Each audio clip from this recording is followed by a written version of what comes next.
nagu jääb nagu see nii-öelda, et me saame öelda, et meil ei olnud alkohol siin sees. Mul ei ole alkohol. Mul ka ei ole. Mul ka ei ole.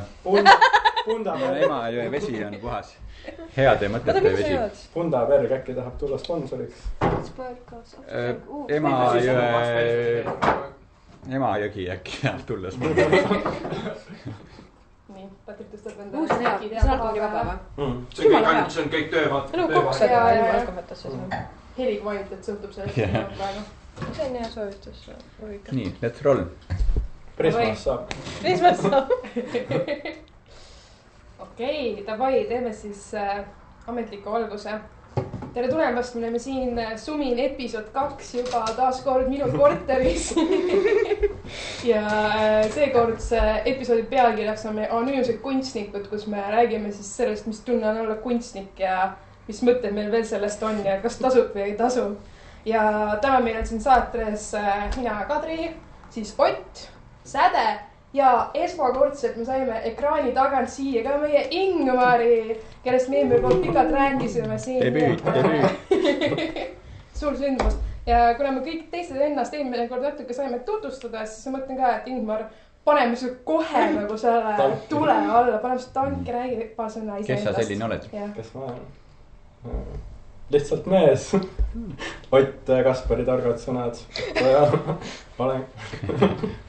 Olen siis maalikunstnik ja ekspressiivne, selline natuke naiivne. Ma ei tea, ei oska nagu palju enda kohta öelda. Üleüldiselt stabiilne. Lihtsalt selline tulihingeline kunstnik, et ma tunnen, et nagu sellist olen mina. Kas me võime ise Ingmarit kirjeldada, et ta ise ei oska? Ja nüüd on nagu avatud mikker kõigile teistele. Kes on Ingmar? Tulihingeline kunstnik on ta küll, see on nagu hästi läbi imbunud kunstimees ja sellega panid täppi Ingmar, tubli. Üks punkt, aga ei, jätkame. Eks te saate siin jooksvalt teada. Me saame teada, kes sa selline oled. Kui järgmised küsimused tulevad, siis läbi nende küsimust äkki. Saate vastuseid. Täna on kindlasti hea episood, kus tutvuda meiega. Ja üldse see, kus siis võib-olla nagu mul see ajend tuli selle konkreetse episoodi teema jaoks, et oli Kulka edutupreemiate jagamine ja siis Sirje Runke sai see aasta, mis on mingi kujutav kunst ja rakenduskunst või midagi kujutav kunst edutupreemia. Ja siis tal oli väga huvitav nii-öelda see kõneklipp selle preemia saamise juure, kus ta rääkis siis, kus ta oli just nagu see sõnum läbi käinud, et kui hea, et tema kunstnikuna alustades ei teadnud, kui raske see kõik saab olema, sest nagu muidu kes seda ette võtaks. Ja see nagu kohe pani mind ennast mõtlema, et nagu, kas see on nagu meie jaoks ka tõsi, kas meie nagu praegu olles oma kunstnikukarjääri alguses oleme samas asukohas, et me nagu teeme seda kõike ainult sellepärast, et me tegelikult ei tea, kui raske see on. Või siis me tegelikult teame küll, kui kuradi raske see on ja teeme seda nagu sellest hoonimata, et nagu mis tunne see meie jaoks on. Ja mis ma mõtlesingi, et teeks niisuguse veidike lihtsalt niisama omaette nagu muljete, oma sisetunnete jagamise episoodi.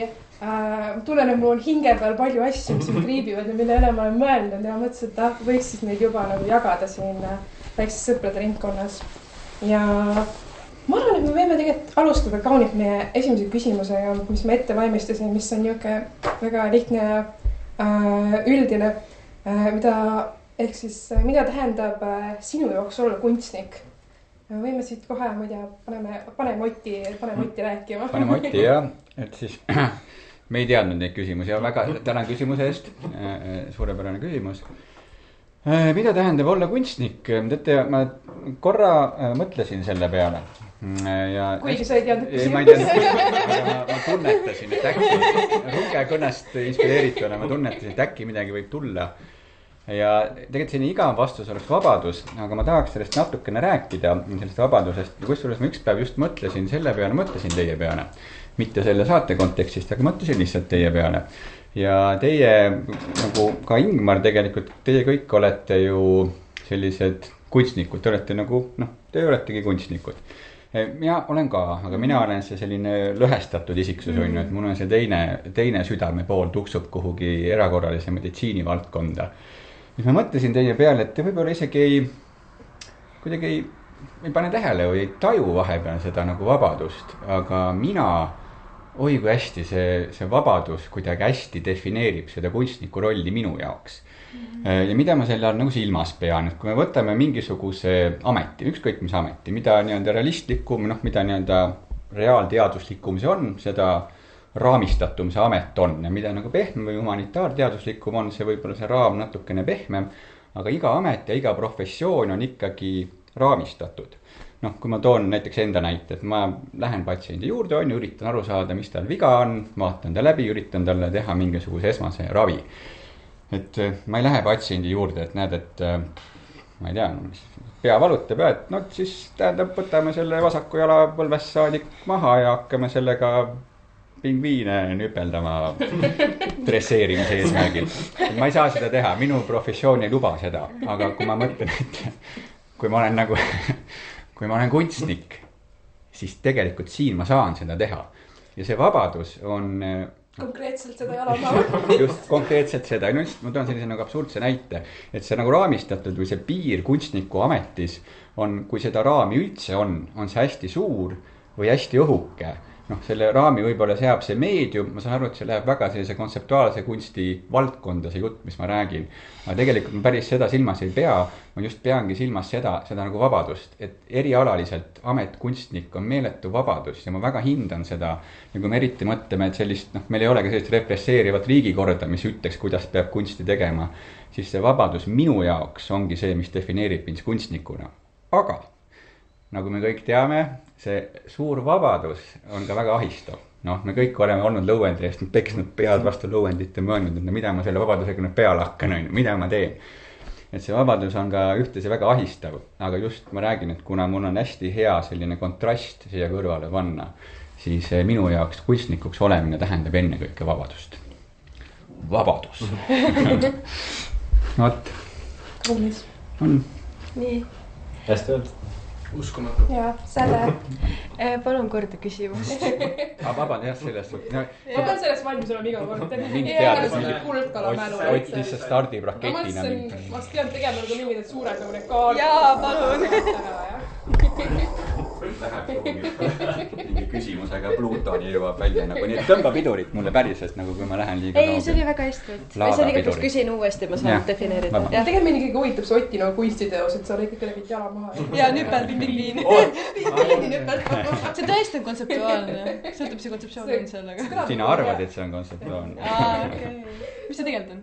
Ongi tegelikult see. Lihtsalt löömi. Mida tähendab sinu jaoks olla kunstnik? Olla kunstnik. Kui Otil oli märksõna vabadus, siis minul on võib-olla märksõna inimeseks olemine või inimlikkus. Et kui ma selle peale mõtlen, siis tulebki ette see, et näiteks, et kus inimesed alguse said, või see on antropoloogiline, aga ka natukene põimitud arheoloogiaga. Et meil oli kunagi kompositsiooniõpetaja Pallases, kes meil esimesel kursul rääkis kompositsioonitunnis, kuidas inimesed, kui nad veel ütleme, rändasid ringi ja võitlesid lõvidega. Niimoodi lihtsustatult öeldes, siis kui keegi ära suri, siis mingi hetk hakati, eks ju, neile andma mingidagi nagu ohvriande või midagi nagu neile kaasa. Siis neil oli nii kahju, et see inimene suri ära, eks ju, nende kallim, kaasa nendega enam ei tule, lihtsalt maha jätta ei viitsi, eks siis maeti maha ja anti midagi nagu neile kaasa, kas mingisugune vaas või mingisugune mingi pott või mis iganes. Et hakati ta looma, eks ju, kunsti mõnes mõttes, et jah, see on ka usu nagu algus ja spirituaalsuse algus, aga teises mõttes on ka see kunsti algus, eks ju, et see on nagu hästi põimitud. Ja siis meenub ka see, et kuidas näiteks varastel inimestel vaadati või muudeti intelligentsust, üks viis oli vaadata, kui loomingulised nad olid. Ja see, kas nad näiteks märkasid nägusid kuskil, kus nägusid ei olnud. Näiteks oled ka kunagi võib-olla kivivaadanud näinud nägu või meil, kui ütleme tänapäeval pistikupesad näevad välja nagu näod, eks ju. Tegelikult on see ka üks intelligentsuse nagu näide. Ja minu arvates ka inimlikkuse näide, et sa oskad näha asja kuskil, kus tegelikult üldse olemas ei ole, eks ju. Et lihtsalt mõned inimestel see kunstiline väljendus ja loominguline väljendus on natukene hädavajalikum ja võib-olla tuleb ka paremini välja või isegi kui tuleb paremini, võib-olla lihtsalt kaldub selle poole lihtsamini kui teised inimesed. ja sellepärast ma arvan, meil ongi ka tänapäeval kunstnikud, kuigi meil on majanduskriisid ja nii edasi, et miks siiamaani näiteks kunstikoolidesse inimesed tahavad minna, teades, et see ei ole lihtne või nagu Sire Runge, eks ju, imestas selle üle, et lihtsalt see on osa inimloomusest ja mõnel inimesel see avaldub lihtsalt rohkem ja see hädavajalikkus on lihtsalt nii palju suurem, et ma loodan, ma vastasin ära sellele. Jaa, ei, väga äge see. Umbes nagu minagi. Väga hea vastus. Ei, selles mõttes, et te kõik saate hinda selle. Ma olen palliti siis iga küsimuse juurde. Kes see õppejõud on, räägime nimedest. Piret Veski. Piret Veski, jah, muidugi. Aga nii ilus see nagu repliik, et nagu hädavajalik, et sul on hädavajalik see, et sa teeksid loomingut. Minu meelest see on midagi nagu, midagi, mida ma olen nagu meie rühmituses nii palju vaadanud, et nagu need inimesed, kes lõpuks jõuavad selleni, neil on mingisugune vajadus, jah. Ja värik on sees pidevalt. Ja sul on vaja midagi välja saada. Ja igal inimesel ei ole seda ja igal inimesel ei ole seda võrdselt. Mõnel inimesel seda natukene, eks ju. Aga ma ütleks inimesed, kes selle teekonna lõpuks valivad, see ei sõltu andekus, see sõltub sellest, kui väga sa tahad seda. Ja, aga vahepeal mõtlen, et kas see on omistatav elu jooksul. Kas see soov või tung selleks on nagu kuskilt poolt tulenev või siis on see nii-öelda omistatav. Ehk siis kas sa lähed kooli või sa saad selle keskkonnast ja äkitselt sul tekib see tung või sa siis tuled välja maailma ja äkitselt sul on tung teha. Ma arvan, et mõlemad natukene, sest et pedagoogikas on ka niisugune termin, on see eduelamus, eks ju. Ka oluline on pedagoogikas eduelamus, et inimesel või lapsel oleks, eks ju. Et ongi näiteks kunsti, ma ei tea, tunnis või kunstikoolis, kui sa oled millegagi nagu silma jäänud, siis ma arvan, et on suurem tõenäosus, et sellega edasi tegeled ka, sest et see eduelamus on nii suur, eks ju.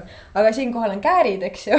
Et kui sulle endale tegeleda midagi muud, mis sul meeldib rohkem, kui sul meeldib midagi rohkem või sa ikkagi see motivatsioon ei tule järgi sellele välja saab, kuidas sul see välja tuleb, eks ju, siis tihtipeale see ei jätka selle kõike. Et ikkagi natuke mõlemad, ma ütleks. Kuigi sellest keskkond ju mõjutab, et ega oled ju see, mida sa tarbid ja see, kus sa oled. Ja kui kiiresti sa kunstini jõuad, see on ka teine asja. Jaa, see on näiteks nii huvitav, kuna mina tulen täiesti kunstnike perekonnast. Ema käest isa küll, aga ma olin nagu ikkagi nagu 4. laps oli see, kes lõpuks nagu võttis vedu vaata. Mis on nii huvitav teie perekonna juures. Ja ülejäänud kõik nagu teadlane, see võist midagi jõukast, mina nagu mamma.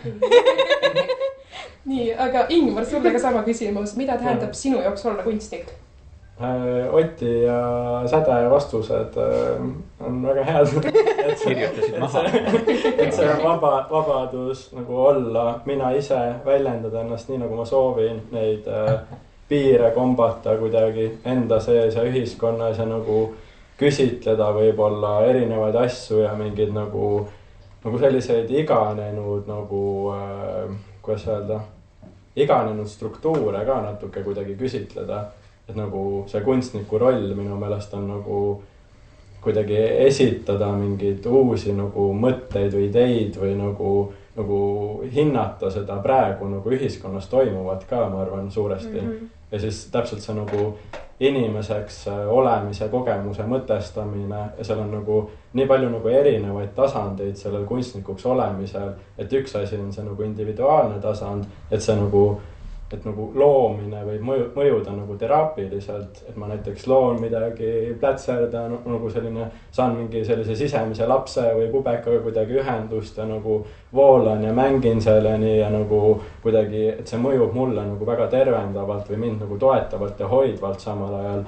Ja siis on nagu need teised nagu aspektid ka nagu seal selline see ühiskondlik, et ma näiteks tegelen mingi tõsise teemaga, võtan midagi ette nagu aasta aega käsitlen ühte teemat, jõuan mingite järeldusteni ja siis esitan need nagu visuaalselt ühiskonnale ja nagu mina olen enda sees nagu saanud selle aja nagu kõikide nende asjade mõtestamiseks ka, et nagu saan nagu päris nagu suure töö tulemuse anda nagu kuidagi kontsentreeritult nagu edasi, et võib-olla kui teised inimesed nagu neil ei ole nagu tegelevad mingite muude asjadega ja muude asjade mõtestamisega, siis nagu minul kunstnikuna on nagu see vastutus kuidagi, et nagu vaadata enda sisse, vaadata ühiskonda ja see kuidagi nagu tuua siis nagu välja.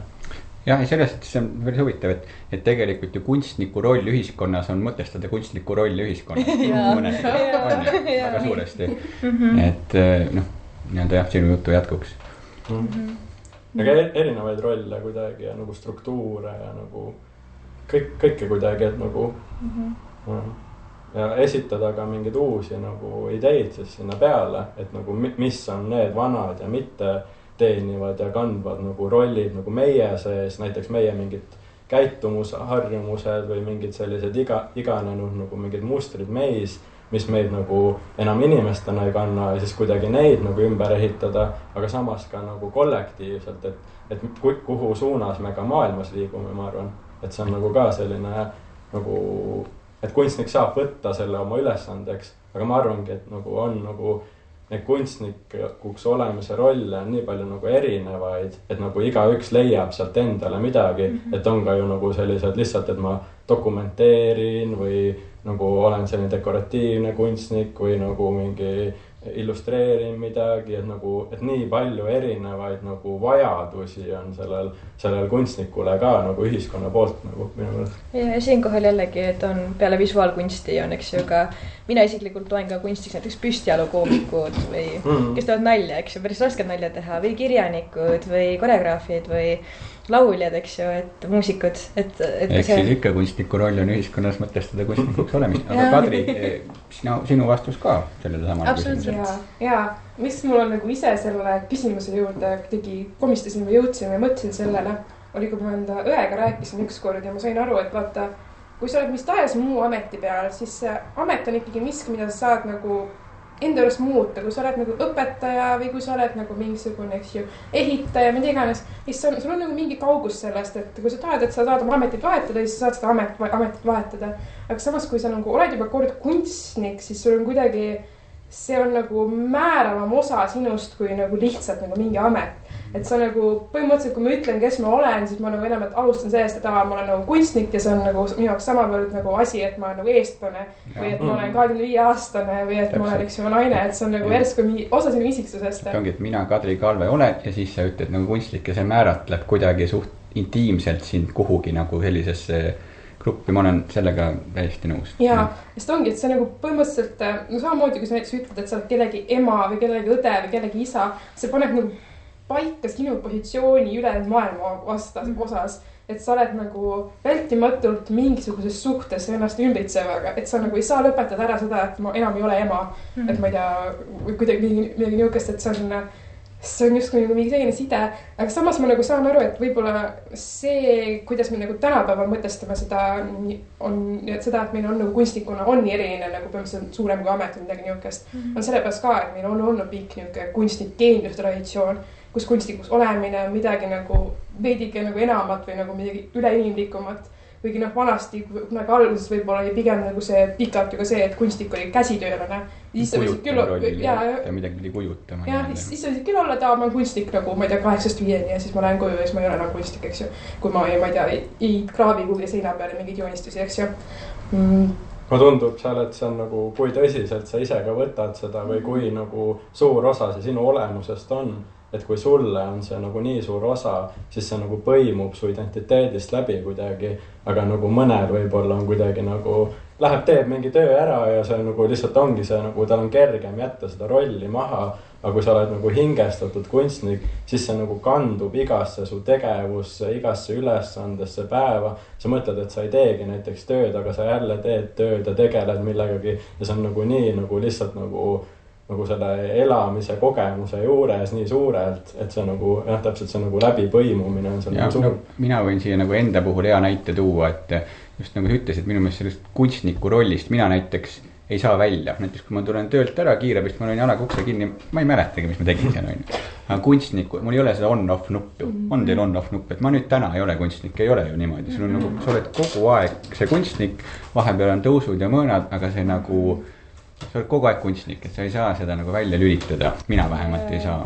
Mul on ka sama, et isegi kui ma nagu aktiivselt ei maali hetkel või mul on mingi nagu läbi põlemine selles osas olnud, siis minu peas ikka nagu ideed käivad edasi, et mida üks edasi maalida või analüüsid teiste kunstiteoseid, et tõepoolest seda nagu välja lülitada väga ei saa. Et... Jaa, ei, minu meelest see ongi nagu siit teine aspekt, mis on nagu kunstnikuks olemise juures nii huvitav, et ühelt poolt see on nagu miski nagu mida sa oled nagu täielikult pidevalt, kas 4-7 nagu ma ei tea, kellegi täielikult olemine, aga samas see on ikkagi seotud mingisuguse kindla väljundiga ja siis sul kui see, et see nagu sinu identiteet on seotud selle väljundiga, et ma olen kunstnik, ma peaks kunsti tegema, kui nagu suur nagu mingi sisemine pinge sul tekib pidevalt sellega, kui sul tõesti tekivad need perioodid, kus sa ei tee kunsti ja kuidas suudad siis nagu ise nagu kuidagi nendest aegadest läbi minna, kas see nagu hakkab sind koheselt kuidagi painama, kas see on sinu jaoks loomulik osa. Et see on ka minu arust, see on miski midagi, ma võib-olla ise nagu tunnen, et ma olen nagu võib-olla isegi kunstikoolist käimise jooks on muutunud rohkem selliseks, et ma olen nagu nagu tegelikult see, kui palju või kuidas ma kunsti teen, et ma suudan nagu veits ennast nagu kaugendada. Aga samas ma näen jälle rohkem, et noh, ma suudan ennast võib-olla kaugendada nagu mingist pettumusest iseenda vastu, aga tegelikult ma olen ikka kunstnik pidevalt. Naljakas, selles suhtes on nagu naljakas, et te vist kõik tunnete seda, mis Kadi räägib, on ju. Aga me ei ole seda ette kuidagi kokku leppinud või et näed nii, aga te tunnete, et see oli kõik skriptas. Tõesti on niimoodi jah, et see on nagu väga hästi on. Selle ajaga sa õpid võtma neid pause rohkem ka, et see ongi, et see on nagu, see on loomulik osa, et kuidagi lasta ka lahti sellest kuidagi, et su ongi nagu tõusud ja mõõnad, aga sellest kunstnik sa oled ikkagi, et sa ei ole niimoodi, et noh, kui mina tulen töölt ära, ma ei lähe Selverisse, et kuule, et ma nüüd siin hakkan kedagi erustama, ei. See on kerge nagu panna näiteks mingit eneseväärtust või kuidagi kõike nagu ka sinna täpselt, et kui palju ma nüüd teen ja mingi nagu, et kui palju mul näitusi on, kui palju maale tuleb, kui edukas ma olen, kuidas ma kunstnikuna läheb, kuna ta on nagu nii põimunud nagu selle identiteediga, siis kui sa nagu eraldud korra sellest, siis on nagu mingi selline sisemine kollaps tekib veits, et nagu huvitav kuidagi endast teadvustada seda tunnet. Jah. Hästi nagu mega suur keskkonnavahetus peab olema, et sa ei paneks tähele seda, et sul on periood, kus sa ei tee kunsti minu jaoks täiega. Et siis, kui ma nagu läksin vabatahtlikuna mingi Rootsi ja olin kuu aega ära, siis ma pekid maalisin seal. Vangi läheb võib-olla siis, ma ei tea. Aga et nagu siis ma nagu, siis see oli minu jaoks fine, et ma ei teinud kunsti, kuna ma ei nagu mingis tees keskkonnas. Isegi ei pea tegema, aga kuidagi mõte ju ikka töötab, et otseselt see tegevus ei peagi alati toimima, aga nagu mõttetegevus kuidagi ikka minu vähemalt toimib tavalise töös. See tegevus on erinevad kujud. Jah, ärkle töös veel üle higisena. Jälle mingi mõte tuleb, inspiratsioon. Kohutav. Õudne ameti hirmus. See on nagu samal ajal see õnnistus ja nagu curse, vaata. No meil, kus me panime Patrick Veeg kriuksuma tooli peale. Panime Patrickule kohtuniku särgi selga. Ma võin ajastada, et ma ei kriuksuks nii palju, kui just Ingmar räägib. Ma sain kinnitust ka, et õnneks kõik on korras. Suurepärane. Nii, aga siin võime edasi minna meie järgmise küsimuse juurde, mis on, et kas kunstikus olemine on egoism või filantroopia? Ma arvan, et me paneme seekord Ingmari esimesele rääkima. Tanki. Alustame filantroopia definitsioonist. Filantroopia ehk siis nagu heategevus. Nagu egoismi mõistetakse nagu natuke selliselt negatiivselt vist nagu, et kui keegi ütleb, et sa oled egoist, siis see on nagu, sa oled mingi isekas sitapea nagu, et see nagu, et nagu egoist on nagu halb olla, aga ma arvan, et sellel egoismil on ka nagu sellised positiivsed küljed, et nagu kui sa oled egoistlik, võib-olla mingil määral sa nagu sead ka piire näiteks, kuidagi väärtustad ka enda aega või selline nagu oskad ka enda eest hoolitseda nagu seal, et sa oled egoistlik, aga nagu, et võib-olla sa ei tee kellegile midagi või nagu, et see lihtsalt nagu natuke selgust luua, ma ei tea, minu peas. Ja siis, aga ma mõtlen, mis see küsimus? Ma võin kokku. Väga hea küsimus, see on suurepärane küsimus. Kas kunstikuks olemine on egoism või filantroopia? Ma arvan, et pisut mõlemat äkki, selline mingi tasakaalu leidmine seal, et nagu see ei saa ju ka ainult nagu heategevus olla, et nagu tuleb ka ju enda ees seista nagu sellel kunstimaastikul ja nagu enda tegemiste eest ja nagu, aga jah, ma arvan, pisut mõlemat nagu selline hea kuldne kesktee. Kaunis. Säde? Mina nõustun Ingmariga, et nagu Ott ennem ütles, see on väga hea küsimus. Aga mulle tundub ka, et see vastus eks sellist nagu kindlat, et kumb see nüüd on, ma arvan, seal ei ole sellist vastust. Et ma pean ka nõustama Ingmariga, et see on kuldne kesktee ja inimesed on erinevad ja kelle jaoks on hea tegevus osa nende kunstis, kelle jaoks ei ole üldse, eks ju. Kuidas näiteks sulle tundub? Kas sina oled filantroop või egoist? Mina olen, kusjuures mina kaldun olema rohkem egoist ja et ise võetakse kuldne kesktee ja siis kui hakkab kitsama ei saa kaadu. See kuldne kesktee on pigem, ma ütleksin, kui me võtame nüüd laiemalt.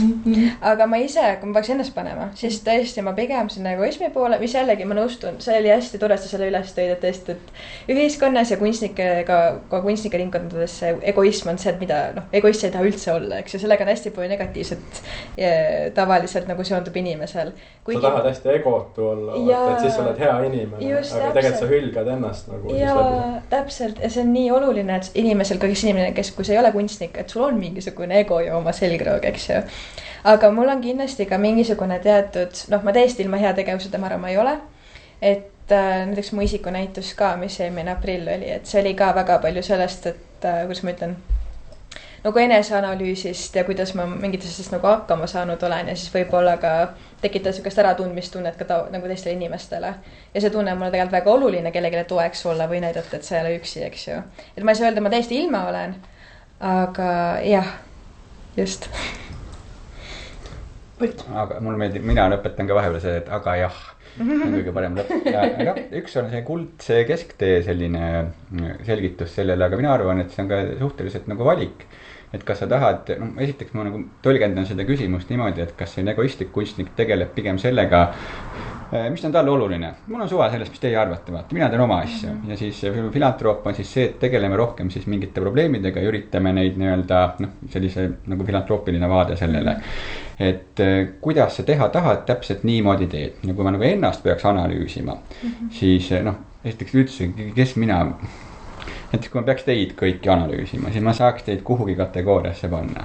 Aga enda puhul, kuulge, vaadake, ma ütleks, et 50% pool sellest, mis ma teen, on mingi täielik absurdne pask, mingi jama, mingi absurdne, banaalne lollus, on ju.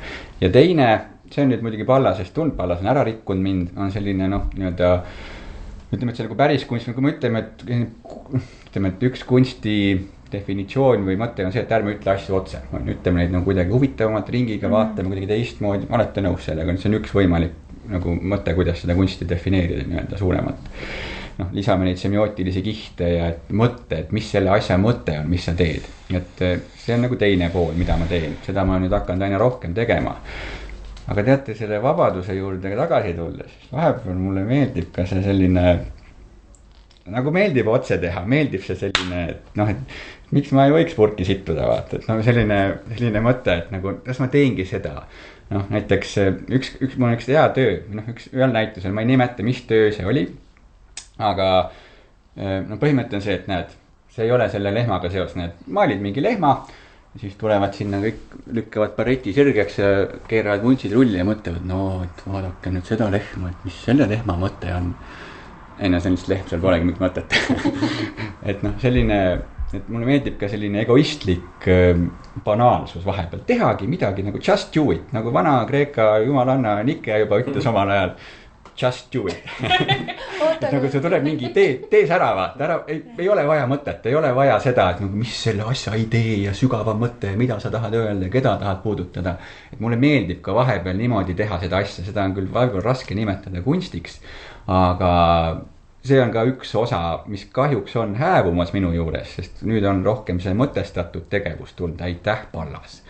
Ott, aga kas ma võin täpsustus küsida, kas ma saan õigesti aru, et sinu jaoks on see, kui kunstis on, ei olegi otseselt nagu midagi väljendatud, vaid ongi läbi nagu üle nurga või nagu semiootiliselt, et see on sinu jaoks filantroopne lähenemine? Seda ma praegu selle küsimuse kontekstis pean silmas rohkem filantroopseks, jah, nagu see. Huvitav, ma ei ole niimoodi mõelnud. Ei selles suhtes, et kui sa tahad kuidas see hea tegevuslik on? Kui sa tahad nagu midagi head selle asjaga mingi sõnumiga öelda, et näed, see sõnum, mis ma kannan, ta kannab mingisugust sellist eetilist väärtust edasi. Aga kui sa ütled otse ja banaalselt, sellega võib ka olla hea tegevuslik nagu tagajärg head, et see ei pruugi olla ju negatiivne. Aga see võib ka lihtsalt lehm olla.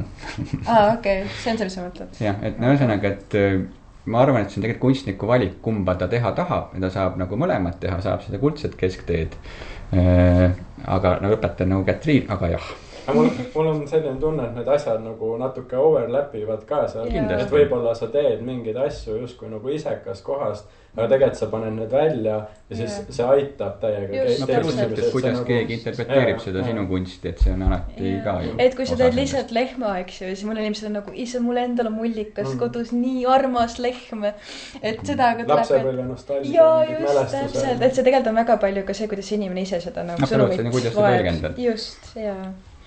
Nii ja Kadri. Jaa. See enesekriis, mis inspireeris mul enda seda küsimust, on just nagu see, kui sa oled noor kunstnik ja sa alustad kunsti tegemist, siis suures pildis nagu maailma absoluutselt ei koti, kas sa teed või ei tee oma kunsti. Nagu kellegi ei ole sooja ega külma, keegi ei maksa sulle selle eest, eks ju alguses, keegi ei tea sind, keegi isegi nagu ei oska hoolida sellest, et sina võiksid kunsti teha. Nüüd hakka tegelikult mu klaasi midagi kannatakse. Ema ja vett tahame. Heade mõtete vesi. Siin sponsoreeritud by Prosecco, thank you. Ema jagi. Nii, kuidas rääkida. Nii, rääkisin enesekriisist. Et nagu kui sa alustad, siis mitte kedagi ei huvita, kedagi ei koti, põhimõtteliselt maailma suuretagi. Sul on võib-olla mõnedeks pereliikmed ja sõbrad, kes on nagu, Kadri, sa teed nii ägedat asja. Heal juhul. Heal juhul. Aga tegelikult see... Nüüd mul on rohkem, nüüd on nagu rühmitus selle jaoks.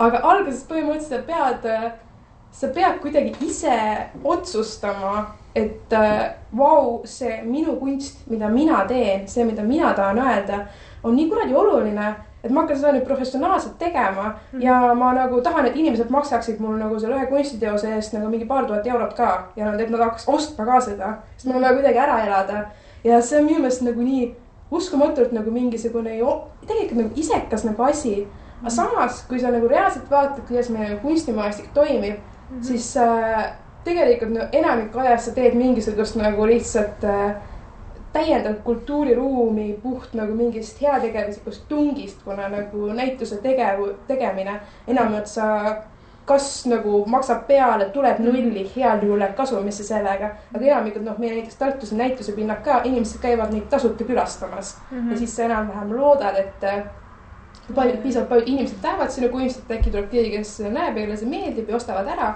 ja nagu eriti, mis on tänapäeval muutunud aina suuremaks, on ju sotsiaalmeedia ja nagu see loogika, mille põhjal sotsiaalmeedia nagu toimib, kus sa tasuta jagad oma kunstiteoseid. Tegelikult seal on ka oma kasusaaja, see platvorm, kus sa postitad oma asju, nende jaoks on tegelikult, oled sina nii-öelda sisuloojana väärtus, kuna sa tõmbad selle inimese juurde ja siis sa jälle nagu, eriti nüüd kui ise, kui ma olen nagu saanud endale mingi suurema online platvormi ja mul ongi, et nagu mul tuleb vahepeal kommentaaridest tuleb inimene, kes on nagu see kunstiteos on nagu võib-olla esimene kunstiteos, mis on iiagi kõnetanud ja ta on mingi, ma ei tea, kusagil teises maailma otsas ja mõtlen, okei, tema jaoks on see nagu mingi meelete heategu samas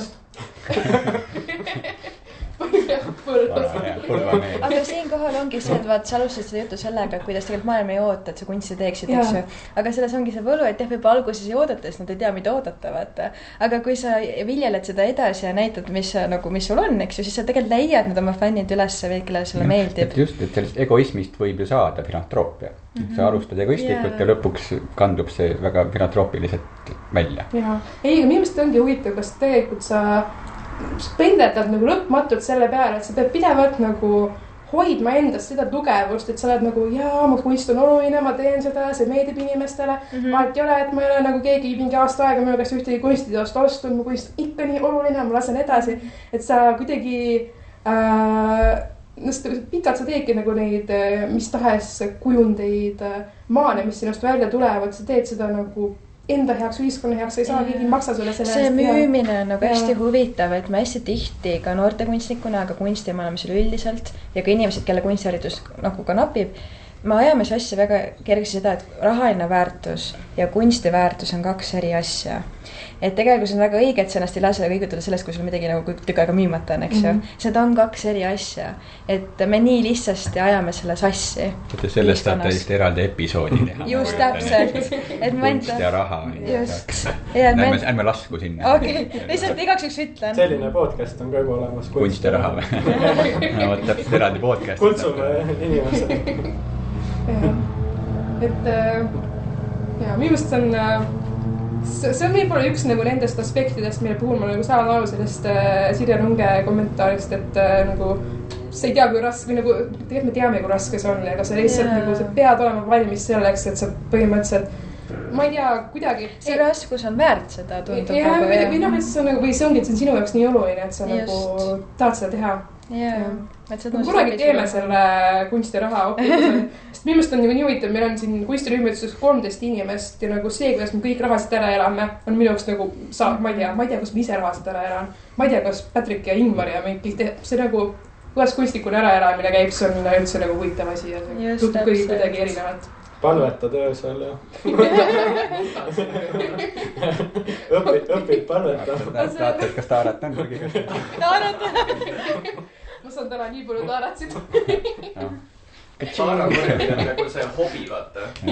Kunst on see hobi, mis sai rahastatuks. See on ka kunstivorm, happening, vaata, näed korda. Näed masinasse. Mingitel raskematel hetkedel nagu keegi jätabki sulle paar kotti kuskile Taarat. Lähed ja võtad ja jälle.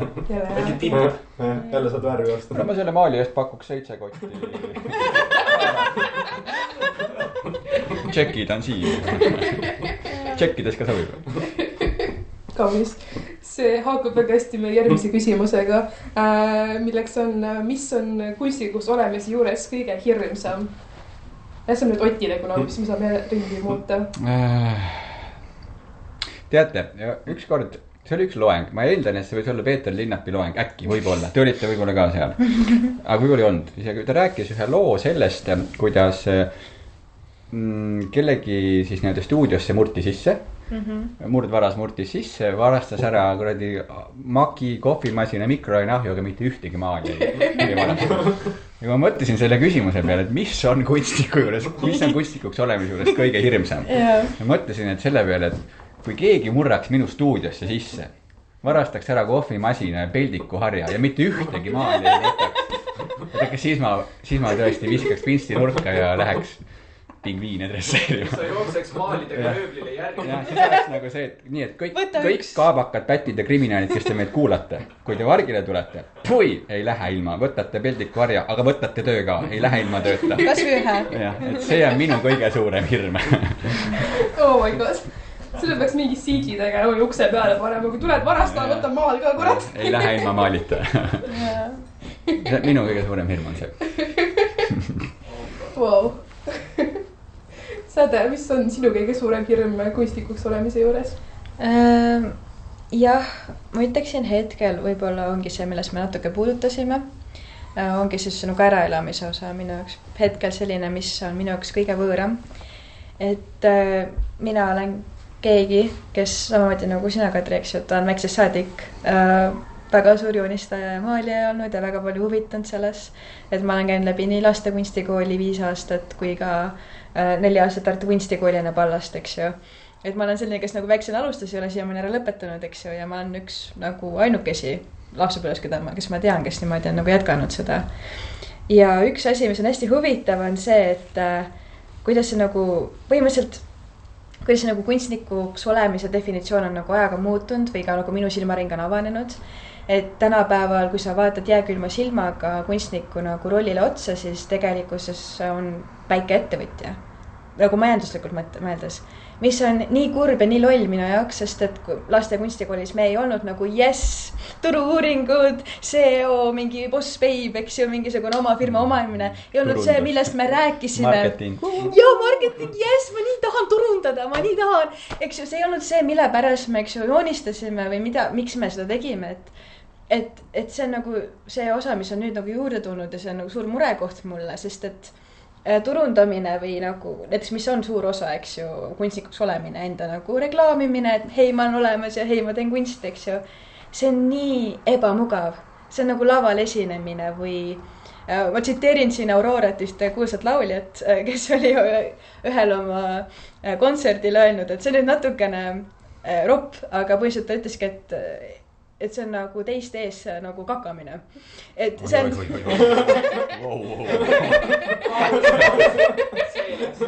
Aga see on see, mis tunne mul on. Läksid nagu pillid pruuniks. nüüd läks palju. Aga see on see, mis nagu tunne mul on, kui ma pean ennast nagu turundama või reklaamima või müüma. Ma tunnen, ma nagu kakaksin kellegi ees või nagu inimeste ees, hulga ees. Kaitseväest tehtud. Võtame purgid valmis. Et see on nii, jah, just kunst teha sellest. Aga jaa, et see on hästi ebamugav nagu teema minule kunstniku olemise juures ja mida ma ei ole endale veel nagu selgeks saanud, kuidas see nagu mul olema hakkab või ühesõnaga. Tegelikult sa võid purki peeretada, seda saaks müüa. Või ootame sireeni ära või? Väga. See on okei, lähme edasi. Nüüd on hästi. Siis on Ingmari korda vast. Jaa, täpselt. Sain mõelda. Ja väike mõtlemispaus. Tekkis see valgustuspaus oli meil. Valgustusime. Aga nii, valgustusime ennast siis, et Ingmar, sulle sama küsimus. Mis on kunstnikuks olemise juures kõige hirmsam? Minu jaoks on kõige hirmsam see asi, mis ma praegu teen. Avalik esinemine ja avalik rääkimine. Nagu mul on alati nagu täiega selline tõmbab nagu lukku või nagu veits mingisse sellisesse nagu kinni veits ja nagu mul on nagu alati nagu keeruline olnud avalikult esineda, aga ma tunnen, et see on nagu see kunstnikuks olemine on nagu nii palju kasvatanud minust tegelikult seda julgust nagu rääkida, sellepärast, et kogu aeg peab nagu näitusi avama, mingeid kõnesid tegema, ma ei tea, lõputööd kaitsma, jälle kuskil midagi seletama, see on mingi ERR kuskil näos, siis nagu, et nagu see nagu annab mulle pidevalt seda nagu hirmu ületust, et nagu mul ei ole nagu varianti, et kui ma tahan olla kunstnik, siis ma tunnen, mul on mingi variant, aga ma nagu valin nagu pidevalt astuda selle hirmu sisse tegelikult, et nagu lihtsalt saada nagu paremaks siis avalikus rääkimises ja samas nagu lasta lahti ka enda mingisest sellisest perfektsionismist võib-olla nagu endale, et nagu kõik peab nagu hullult nagu laitmatult kuidagi välja tulema või ma ei tohi kuidagi eksida või nagu mingi selline, et ma nagu tunnen, et ma nagu panen endale hästi palju nagu pinget kohati nagu peale ka nagu avaliku rääkimisega ja siis nagu kui ma lihtsalt nagu seda saan kuidagi nagu seda kogeda ja lihtsalt olla ja eksida ja olla inimene, siis nagu see kõik nagu lahustub ka ja tihtipeale on see ka, et kui nagu liiga suur ärevus nagu tekib näiteks avaliku esinemisega, siis mul nagu, siis ma nagu väljendan seda, et mul nagu praegu on nii palju ärevust ja siis kui ma kohe nagu väljendan seda ja annan nagu ruumi sellele, siis see nagu ka lahustub jälle, et nagu, et minu jaoks nagu kõige suurem nagu väljakutse kindlasti on nagu sellise avaliku kõnelemisega. Tead, ma ütlen selle vahele, et see nüüd läheb üle, aga see avalik esinemine on nagu ükskõik mis teine oskus, jalgrattasõit on ju, kui sa seda teed, siis lõpuks ma ise nagu olles olnud nii-öelda õppejõud ja õpetajas alguses on ka, et mis nüüd saab, on ju. Aga kui oled 5 aastat ära teinud, siis lõpuks lähed sinna klassi ette ja nagu lähed, et see lihtsalt tulebki täpselt niimoodi, et mida rohkem teed, siis lõpuks on täitsa okei. Ja ma ise tunnen ka, ma olen täiega palju juba kasvanud nagu ise selles, et ma mäletan, oli mingi Pallase loeng oli, pidime mingit esitlust kellegile tegema seal ja siis oli selle suure auditooriumi ees oli nagu esinemine, siis seal oli kõik mingid erinevad kursused koos, ma nagu enne seda loengut käisin mingi 5 korda ikka vetsus.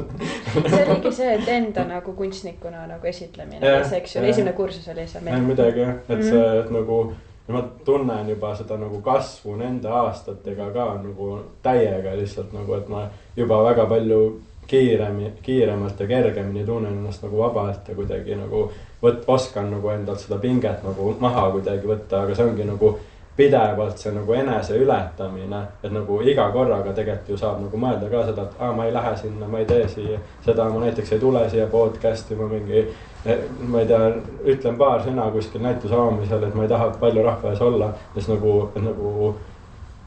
ma olen ikkagi valinud nagu pidevalt nagu astuda selle nagu hirmu sisse sellega, et see on nagu minu jaoks. Oskus nagu iga teine, et rohkem teed selle paremaks saada. Ja sina, Kadri?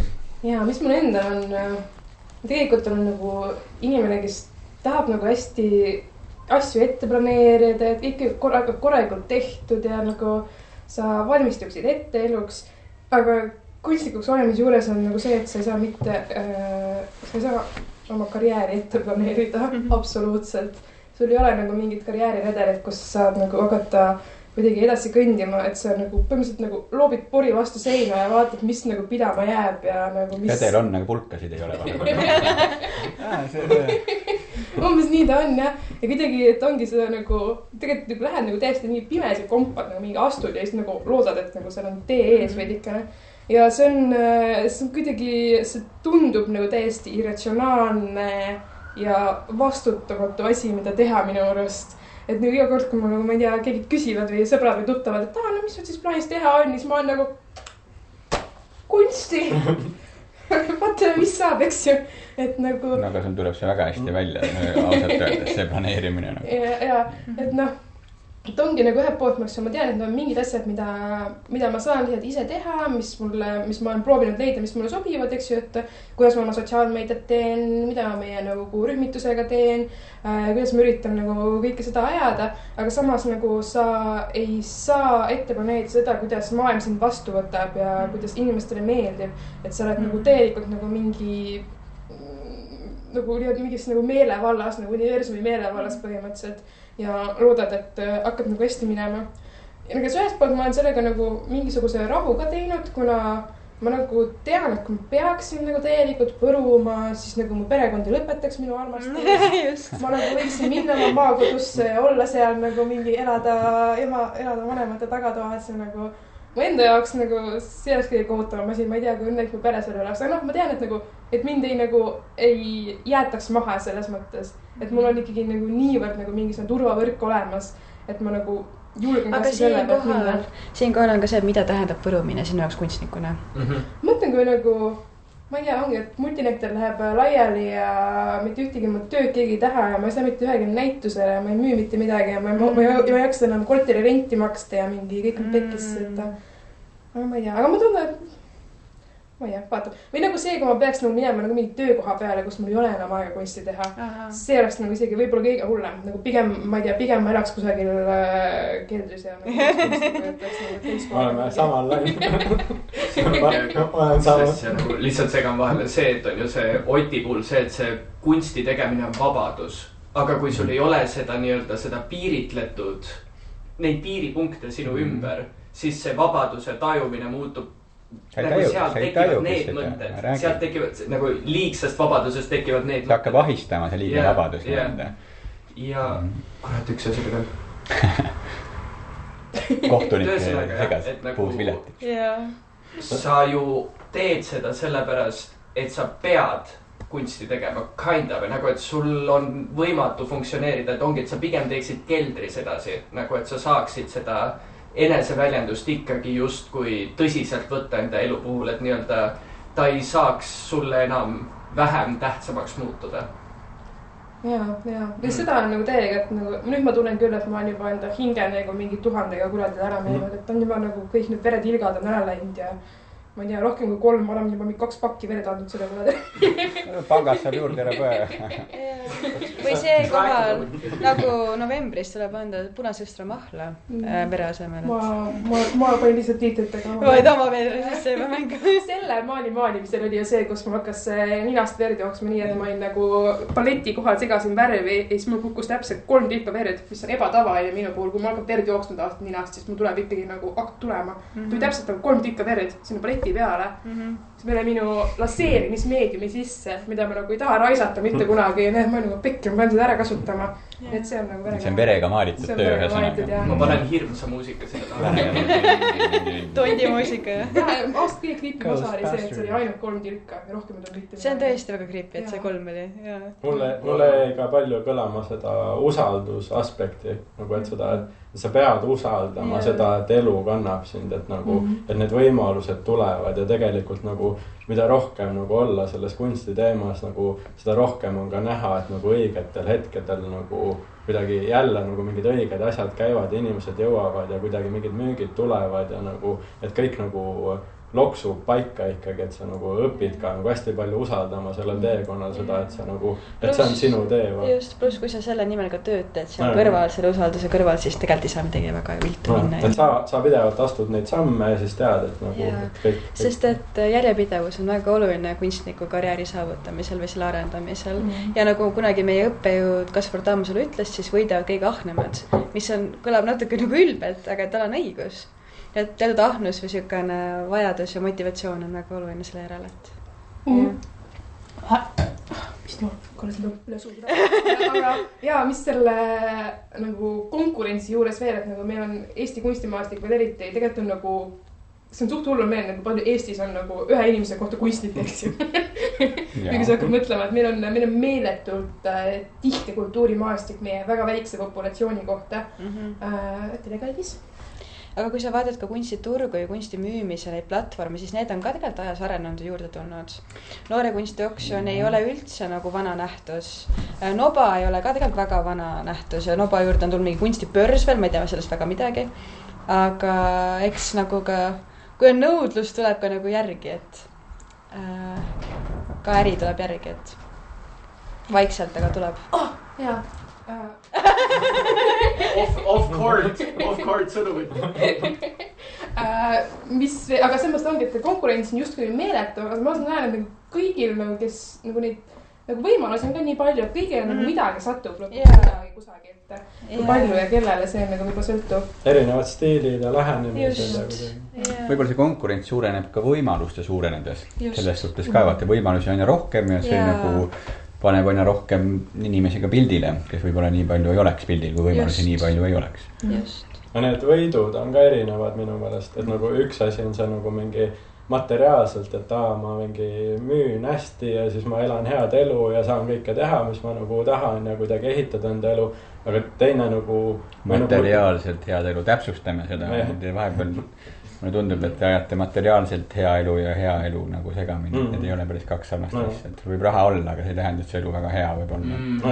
Aga see nagu ongi see hingeline võit näiteks, see, et sa nagu, et sa oled õnnelik, et sa saad jälle minna ateljeesse ja plätserdada seal värvidega ja maalida. Või siis sa saadki teha midagi sellist, mis kedagi kõnetab, et sa teedki midagi ja keegi nagu vaatab, et see ja kirjutab sulle personaalselt, et kuule, see väga puudutas mind. Ja sa panid luubiga nagu sellele loomingulisele vabadusele, et see on ka üks asi, mis igas edukas kunstnikus ei ole enam alles.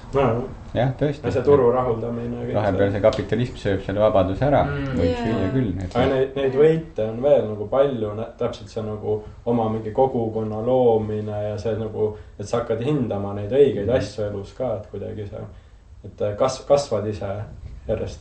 Just. Ja mis ongi huvitav, et kuna mina kasvasin ühes ka kunstnike perekonnas, siis nagu, võib-olla nagu see seas, kui mina mainin, viimane laps ka mainin, et siis oli nagu võib-olla nagu meie peres. Ma ei tea, mida ta joob, aga kas see on garaaž või? See on vesi. Garaaž joo. Tead neid AI kassi videosi, kus nad täib nagu throw it down. Peaaegu tuli see. Kalts oli nagu, teab mis mul on vaja veits sõõma nagu. See teema. Ma ei jõua enam. See moment, kui seda ütles, et nagu ma pruunin teie ees.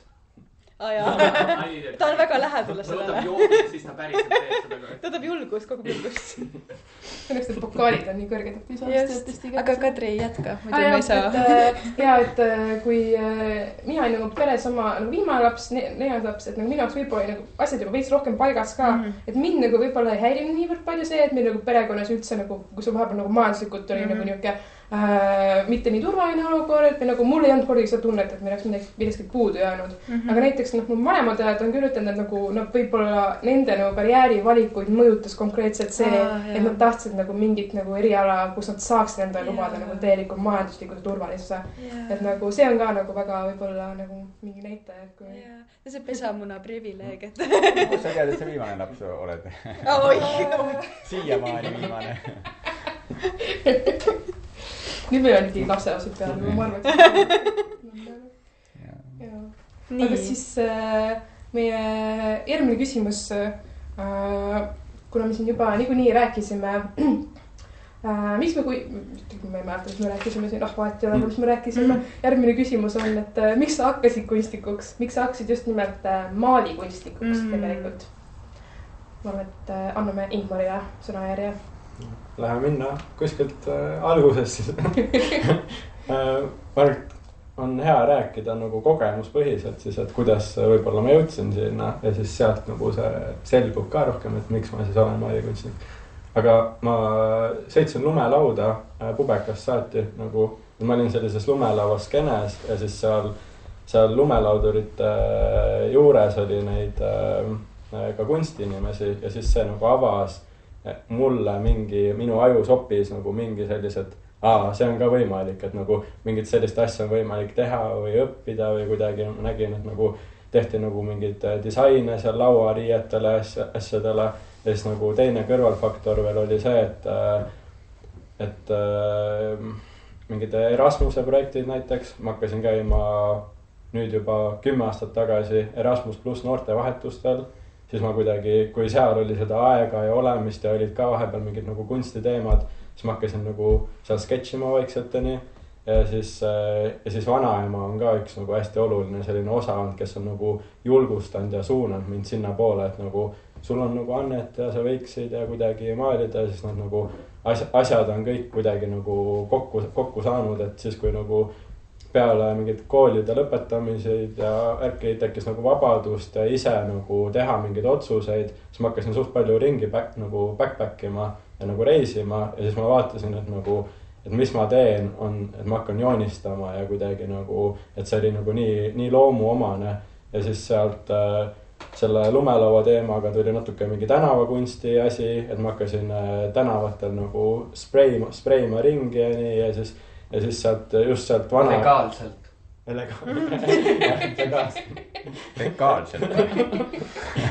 Ja siis sealt vanaema poolt vist tuli kõige rohkem sellist nagu maalikunsti nagu mõjutust, et tema viis mind mingitele näitustele vahepeal ja siis ma seal nagu, kui ta viis mind näitustele, siis ma nagu inspireerusin kuidagi sellest meediumist ja olin nagu mingi, võtaks endale ka ühe lõuendi ja sellise mingid värvid ja nagu, et hakkasin nagu vaikselt siis maalima nii. See on huvitav, ma sain üles nüüd aru, et ma ei ole kordagi kuulnud nagu varem seda, kuidas Ingmar hakkas maalima juttu. Ja mul on teile näidata midagi. Ma panen selle kaamerasse ka. See on minu klassivend.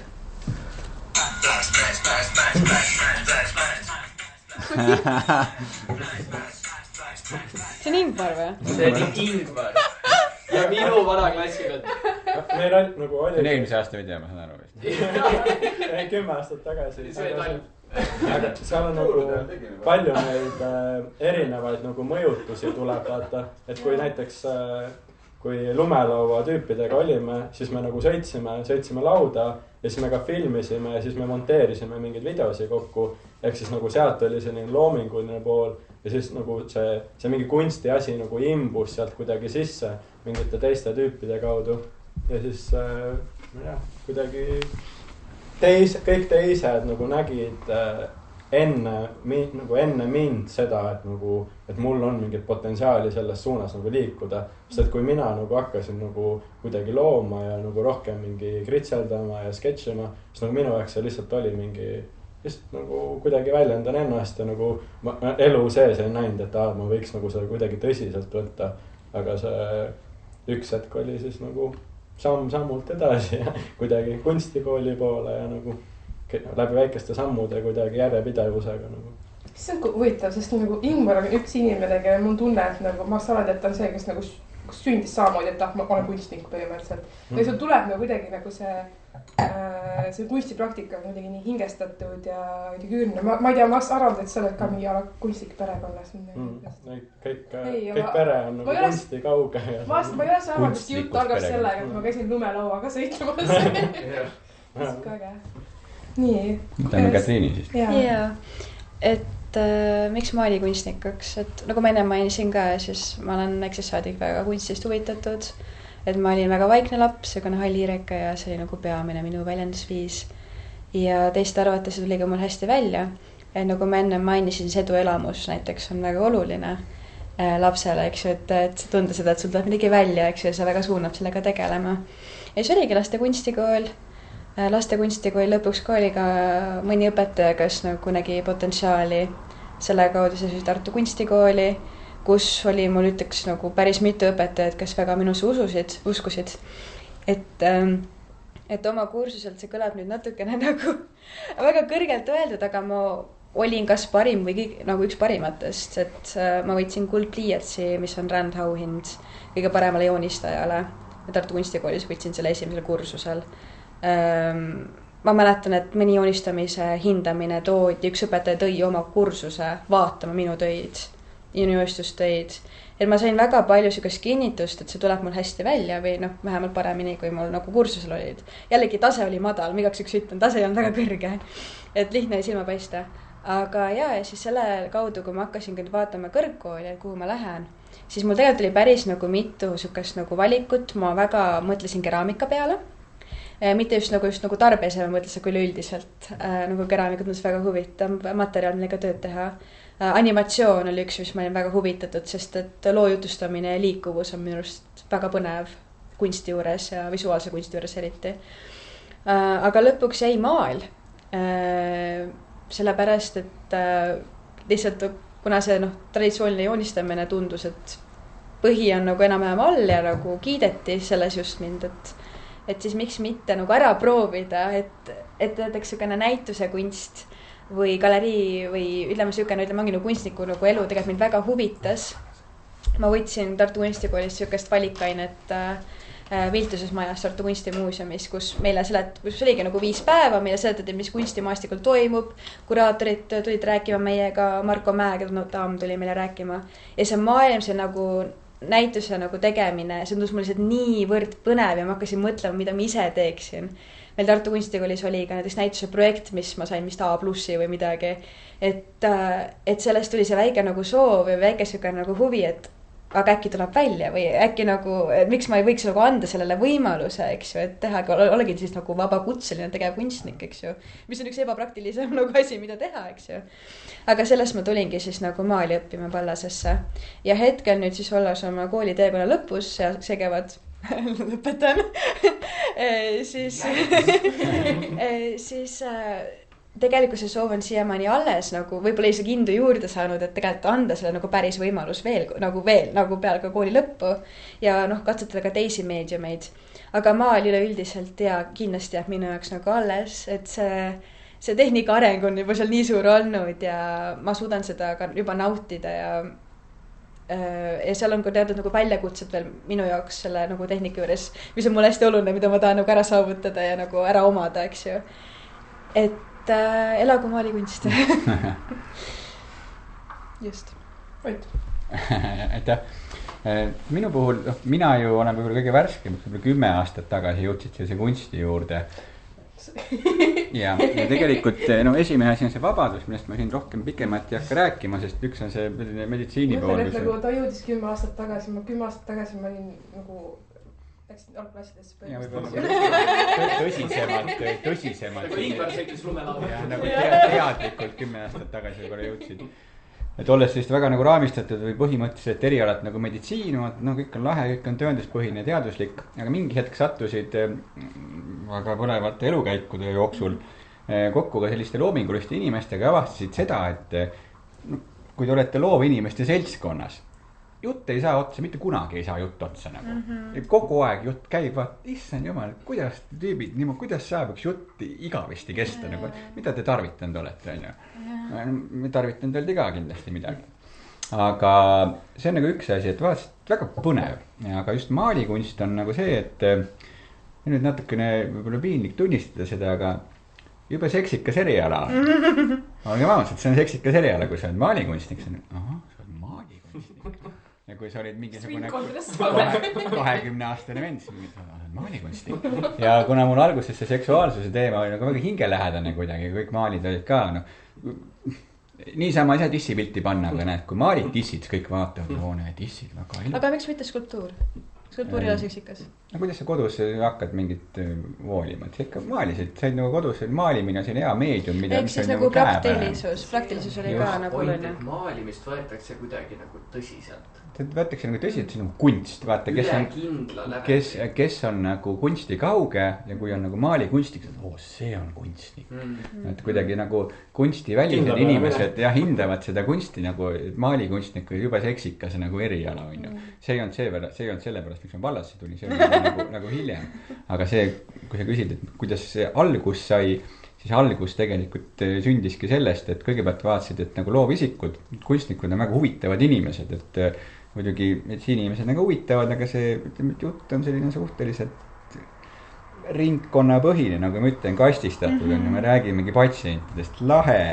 Aga kui satud sinna nagu selliste loovinimeste seltskonda, siis vaatad, et no igasugust temaatikat, kuidas, kes, mida, kuidas näeb. Ja vaatad kõrvalt, issand, kui põnev. Sa hakkasid ise toimetama, sattusin muidugi sellise seksuaalsuse, paljad naised ja kõik see on ju juba lahe, käisid, maalisid, tissid, värgid, särgid. Ja siis oli see seksikas eriala, ehk siis tegelikult suhteliselt labane. Kes võib-olla suhteliselt labasteed pidi sattusin nagu maalikunsti peale. Naised võlusid mind ära ja selline nagu lahedus, et no lahe on, vaata. This is cool, nagu kunstnik, see vinge, sa teed mingisugust lahedat asja nagu. Siis üks hetk said aru, et lahe võib olla, aga see ei ole päris niisama nagu lihtne. No, nüüd oled sellest paraku aru, et alguses keegi rääkinud seda. Alguses tundus kõik väga lahe. Siis, enam neid naisi ei ole. Nagu sellepärast, miks ma rõhutan. Et miks ma rõhutan, sest nagu just do it mentaliteeti tõesti. Et kui praegu on mingi mõte nagu just do it, siis kui ma mõtlen nagu tagasi näiteks 5-6 aastat, kui ma mõtlesin, et mis siis oli see, mis mina nagu mõtlesin, et mis ma kõike tegema hakkan. Praegu mingi ain't gonna happen nagu, et siis praegu ma seda enam ei teeks. Et tegelikult see just do it mentaliteet see on tegelikult soovitus, et kui tuleb mingi suvaline mõte, nagu tee kohe ära vaata, et ma ei tea, kuidas teil on, aga ma võin enda telefoni näidata seda lõputut loetelu mõtetest, mida kõike võiks teha nagu. Ja mida rohkem vallases käid ja mida rohkem hakkad mõtestama, siis võtad, et valime nüüd parima mõtte ja üritame selle nagu välja mõelda, kuidas ma teostan, mis moodi, mida ma teen, mis värvid, mis kompa, hullult nagu mõtled selle peale, kuidas see asi läbi viia. Ja ma räägingi, et vahepeal tegelikult nagu just do it, nagu võtta see asi tee ära, võtta see purk situ sinna, vaata, mis välja tuleb ja pärast mõtte, kas see oli hea või halb mõte. Et seda ma nagu üritan kuidagi endale viimasel ajal nagu sisendada rohkem, et nagu just do it, et tee seda päris asja ka, aga just do it ka juurde. Aga sattusin kuidagi niimoodi pigem nagu labast moodi vaadates, et see on lahe.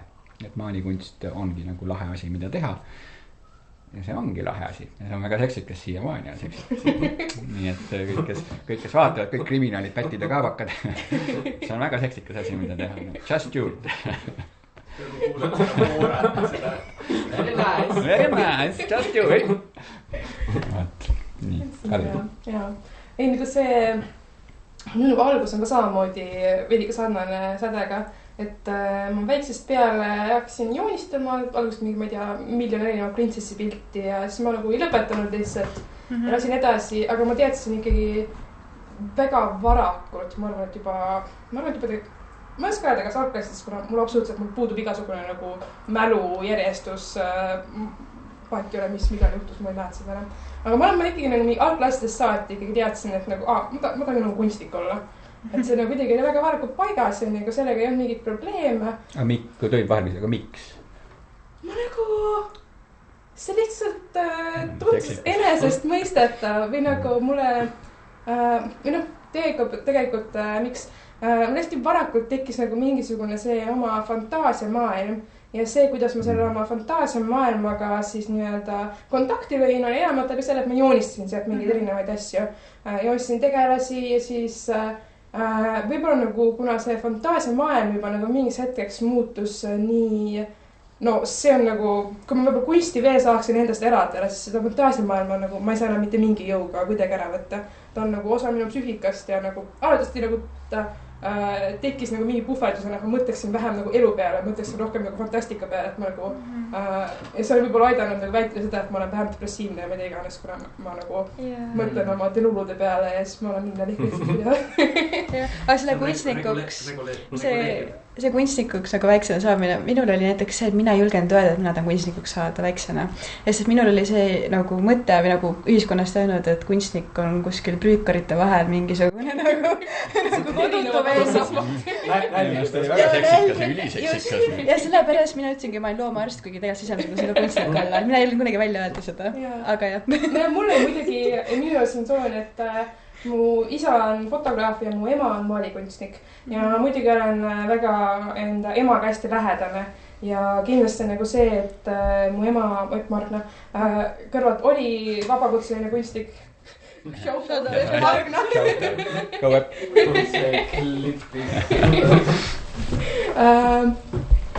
Et kuna mul nagu kõrvalt oli kunstnik, keda ma nagu nägin igapäevaselt, siis minu jaoks nagu kunstnikuks olemine on ei nagu prükkar ega midagi hullult seksikat, vaid see on mingi kõige loomulikum asi, mida teha põhimõtteliselt. Nagu võib-olla sealt ka, siis kuidagi see idu oli hästi varakult sees, aga nüüd, kui ma nagu hiljem olen mõelnud, et kuidas ma nüüd lõpuks ikkagi nagu siia maalikunstnikuks sain, et tegelikult ma võib-olla, see on nagu veidike ebaloogiline nagu asi, mida teha nagu maalikunst just nagu suunaga nagu galeriikunsti peale ja samas ma teen ikkagi nagu väga konkreetset nagu fantaasiakunsti, eriti nagu niisugust väärfantaasiakunsti, mis on nagu kui ma ütlen, et ma olen väärfantaasiakunstnik, siis no Eestis ei ole mitte kedagi teist, kes tuleb ja ütleb, et mina ka, eks ju. Et ma olen nagu mingi läksin niisuguse asja peale ja tegelikult see võib-olla oleks mingi kunstivorm, mis elaks paremini nagu, eks ju, ala digitaalse kunsti nagu kusagil internetis või siis nagu mis ma olen ise aina rohkem mõelnud, et nagu võib-olla ma olen tegelikult nagu koomiksi kunstnik, kes on nagu teelt ära heksinud ja mõtte tegema nagu galeriikunsti, kuna see oli see, mida ma nägin ja kui ma läksin nagu Pallasesse, siis see oli see, millega me seal tegelesime põhimõtteliselt. Et ta ikkagi veidike on nii-öelda nagu keskkond on kasvatanud mind selleks, et ma olen maalikunstnik ja nüüd, kui ma olen juba nii nagu käsipidi sees, mind nagu huvitab see skeene, siis ma olen nagu otsustanud võib-olla selle peale pühenduda. Aga ma ei ole nagu endast välistanud, võib-olla ma kunagi nagu veidikene muudan oma nagu konkreetselt seda fookuspunkti. Mingi väljendusvorm on nagu loomulikum ka endale. Mõtlen näiteks mingi Pallase esimene kursus, sa said ju seal mingi fotokursus oli ja skulptuurikursus ja said nagu erinevaid asju ka veits proovida nii, aga nagu see maalikunst ja need värvid ja lõuend ja pintsel ja nagu see nagu minu jaoks klikib kõige rohkem enda sees kuidagi, et see on nagu justkui kõige loomulikum väljendusvorm mulle. Ja ei üks on see, et praegu oli küsimus, et miks sa hakkasid, aga kui me räägime praeguses hetkes, siis nagu minu jaoks ka kindlasti see maalikunst ja üldse nagu kuidas mind klassifitseerida. Keegi ütles mulle kunagi, et näed, et sina oled absurdikunstnik, aga see kõlab jubeda komplimendi minu jaoks absurdikunstnik, et enda meelest ma parimal juhul on üks absurdne kunstnik, aga mitte nagu absurdikunstnik. Aga et see on kuidagi selline, praegu ma tunnen ka, et enam ei ole see nagu seksikuse pärast või mingi selline, et nüüd oled juba jõudnud kuhugi nagu teise levelis, et tahad midagi öelda ja tahad nagu midagi endast. Täpselt. Et keegi teine ütleb sulle. Just, aga see ongi naljaks, et vaata, kus sa jõuad siia. Et nüüd jõuad nagu siia punkti, kus sa oled, aga kus see alguse sai. Juba seksikas värk on ju lahe, et teeme tisse. Aga nüüd oled siin. Sa oled siin. Ma teen ikka samas. Ja näiteks kõige naljakam on see, et kui nüüd võtad mingisugused maalid, mis ilmselt kõige kallimalt on müünud, ikka naised ja tissid. Selles suhtes. Back to my roots.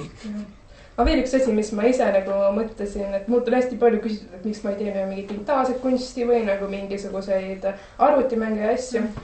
Kui nagu oluliseks muutus minu jaoks mingi hetk see, et maal on nagu füüsiline meedium, midagi, mida sa saad nagu vaadata, katsuda ja nagu mis paneb ikkagi mingi osa sinu sellest ahvi ajust, nagu kui sa vaatad seda kujutist, siis sa oled nagu, see on päris. Eriti nagu, mis minu jaoks oli hästi oluline, kui ma teen nagu fantaasiakunsti ja see kõik on nagu mingi tohutu maailm, mis on minu peas. Ja kui ma saan nagu lõpuks mingi tegelased, mingi keskkonna, mingid asjad panna nagu selle lõuendi peale, siis ma nagu tunnen, et ma olen nagu kuidagi nagu mingil moel teinud selle maailma nagu reaalseks või nagu muutnud päris asjaks. Ma mäletan just, kahjuks selle kaadris ütles, aga see portreemaailm, mis mul seal seina peal oli. Ta tegelikult saada mulle pilt sellest.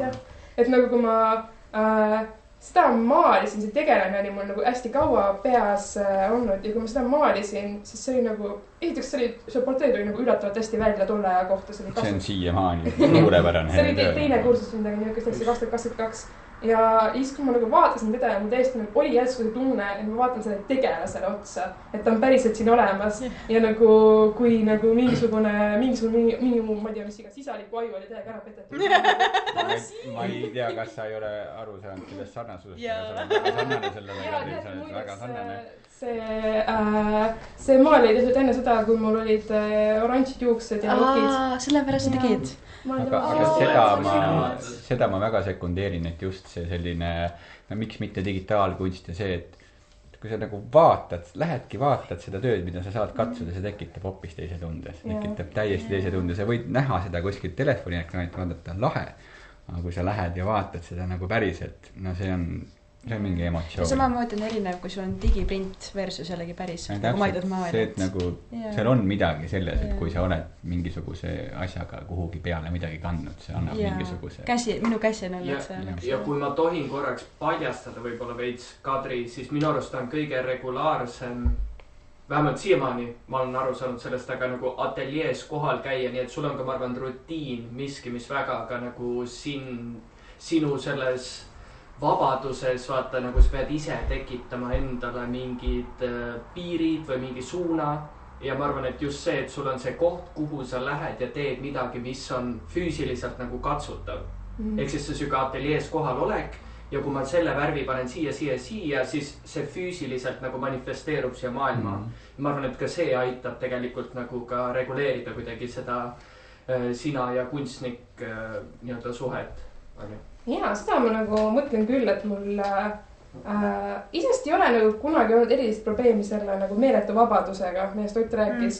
Sest nagu esiteks ma teadsin varakult, et ma tahan kunstnik olla, teadsin enne Pallasesse minekut, et ma tahan minna Pallasest, et ma saaks sama nagu maalida erinevaid võlureid ja mis tahes koletisi koos olemas nagu sellised nagu lõputööd pannud lõpuks olid, eks ju. Et see kõik oli kuidagi väga kindel ja siis ma vaadanud pigem mul alati nagu nii suun ja ideed olemas ja see on mul enda jaoks nagu lihtsalt nagu lõpus, et kuidas ja mida ma nüüd valin siis teha lõpuks. Sind pole veel aheldanud see igapäeva reaalsus kastistatud töö, kus sa peadki 8-5 istuma, see on... Ma ei tea, aga ma arvan, et neid nagu tulevikud dilemmasi, neid on kindlasti tuleb palju, et no seda, aga samas ma olen seda näinud nagu oma vanemate pealt ka, et nagu see ongi, et sa vahet ei ole kaua sa oled kunstnik olnud, siit oled nagu, need küsimused jäävad samaks, siis tegelikult midagi edasi, aga... Sa ei saa lahti sellest haigusest, aga lahti ei saa. Aga samas see nagu hoiab sind nagu kuidagi nagu... Kunstniku parandab haud.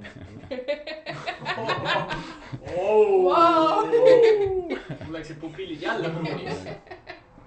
Nii just. Nii et jah. Sellega alustame episoodi. Kunstniku parandab haud.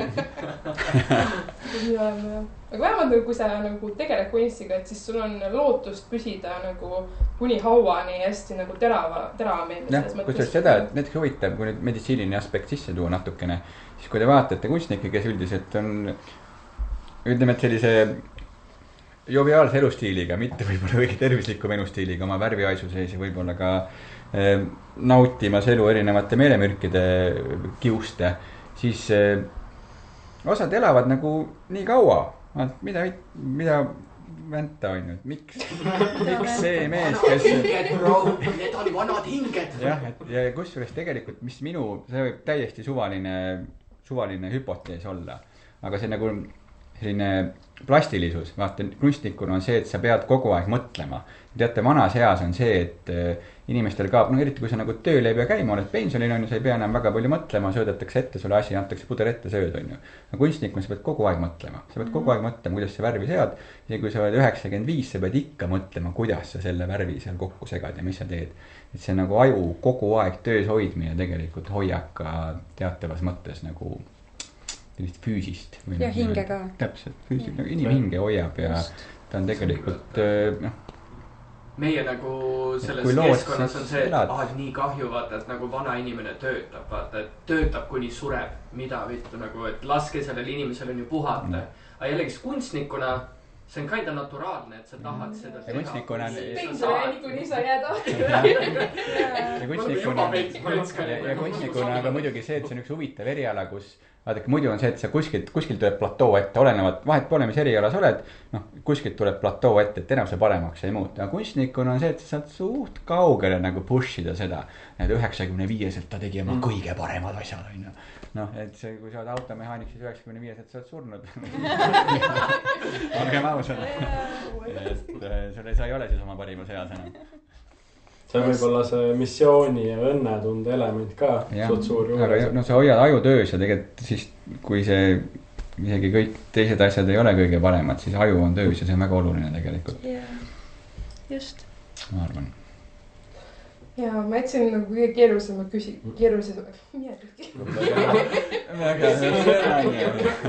Me jõuame podcasti lõppu juba. Kas Liin võtab üle? Oota, las keegi peab veel enne. Ema ja heade mõtete vett juurde vana. Ja ma jätsin kõige keerulisema küsimuse kõige lõppu. Milline on maalikunsti roll tänapäeva ühiskonnas? Mooli. Vasta ise. Ja nagu järgmine minu enesekriis, mille peale ma olen hästi palju mõelnud, on see, et maalikunst ja see maal kui see füüsiline ese, mille sa lõpuks siis saavutad, see on tegelikult luksuskaup. Sa toodad nagu väga niisugust kõrgetasemelist käsitöölist luksuskaupa ja sa toodad niisugust luksuskaupa enamjaolt, mida sa tegelikult nagu ise endale jaksas osta, kui sa nagu oma tööhindasi vaatad. Ja sa oled niisuguses olukorras ja samas nagu missugu siis osa ühiskonnast saab endale iial lubada seda sinu kunsti. See on mingi väga kitsas, see on midagi ja see tegelikult muidugi nagu tunnen ennast nagu mis on nii-öelda Eliit.